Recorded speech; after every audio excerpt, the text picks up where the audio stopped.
इतिहास का सबसे बड़ा धोखा उसी व्यक्ति से मिला जिसने अपने देश को आजादी दिलाई थी।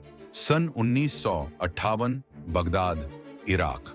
एक युवा जनरल ब्रिटिश समर्थित राजशाही का तख्ता पलट देता है। अब्दुल करीम कासिम लोगों का हीरो बन जाता है। वह जमीन का बंटवारा करता है और तेल कंपनियों का राष्ट्रीयकरण करता है। गरीब किसानों को जमीन मिलती है और तेल की कमाई इराकियों के पास आती है। कुछ समय के लिए वह अपने सपनों का इराक बनाता है, लेकिन उसका अरब राष्ट्रवाद बाथ पार्टी को प्रेरणा देता है।